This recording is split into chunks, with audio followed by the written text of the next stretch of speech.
যি independence day আমাৰ ভাৰতবৰ্ষৰ সেই স্বাধীনতা দিৱস উপলক্ষে মই আপোনালোকৰ মাধ্যমৰ যোগেদি ভেৰগাঁওবাসী সকলো ৰাইজক তথা সকলো দেশবাসীক মই অভিনন্দন জ্ঞাপন কৰিছোঁ।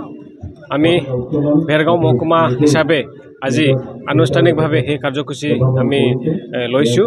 ইতিমধ্যে আপোনালোকে গম পাইছে আমাৰ পতাকা উত্তোলনৰ কাৰ্যসূচী আৰু কুচকাৱাজৰ যিটো প্ৰদৰ্শন যি কাৰ্যসূচী সেই আমাৰ ইতিমধ্যে হৈ গ'ল।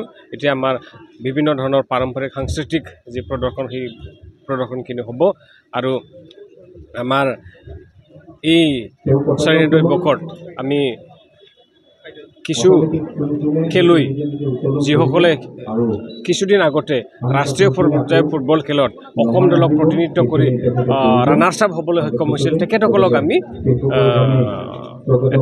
এটি কথা মানে প্ৰশংসা পত্ৰ দিয়াৰ কাৰণেও আমি এই অনুষ্ঠান আমি মনস্থ কৰিছোঁ। মই আপোনালোকক ইতিমধ্যে আমাৰ যি মুখ্য অতিথিৰ যিটো আমাৰ ভাষণ ইয়াতে আপোনালোকক কিছু তথ্য দিয়া হৈছে। ইয়াৰ উপৰিও মই আপোনালোকক যদি মূলতে যদি ক'ব যোৱা যায় আমাৰ শিক্ষাৰ ক্ষেত্ৰত কেইবাটাও হাইস্কুল আৰু হাই ছেকেণ্ডেৰী স্কুলত ইতিমধ্যে বিল্ডিঙৰ কাম ক'ৰবাত আৰম্ভ হৈছে আৰু ক'ৰবাত আৰম্ভ হ'ব আৰু কিছুমানৰ হয়তো শেষ হোৱাৰ পৰ্যায়ত আছে।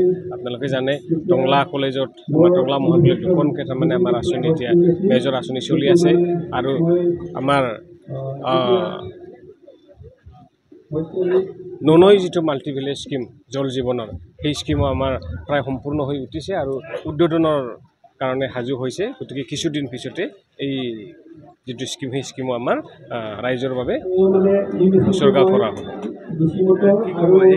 বুলি নহয়, আমি দেখিছোঁ যোৱা কিছু বছৰৰ পৰা শান্তিপূৰ্ণভাৱে স্বাধীনতা দিৱসসমূহ ধুনীয়াকৈ চলি আছে আৰু এই বছৰো ৰাইজৰ যিটো উপস্থিতি সেই উপস্থিতিতে গম পোৱা যায় যে ৰাইজে এতিয়া স্বাধীনতা দিৱস বুলি ক'লে আগৰ নিচিনা কিবা ভয় ভাৱ বা কিবা মনত আছে বুলি কোনেও নাভাবে। ৰাইজে দলে দলে ওলাই আহিছে আৰু সেইটো এই বছৰ বুলি নহয়, যোৱা কিছু বছৰৰ পৰা এই যিটো ছবি সেই ছবি আমি দেখিবলৈ লাভ কৰিছোঁ আৰু ইয়াৰ কাৰণে মই সমূহ ভেৰগাঁওবাসী ৰাইজকে ধন্যবাদ জ্ঞাপন কৰিছোঁ।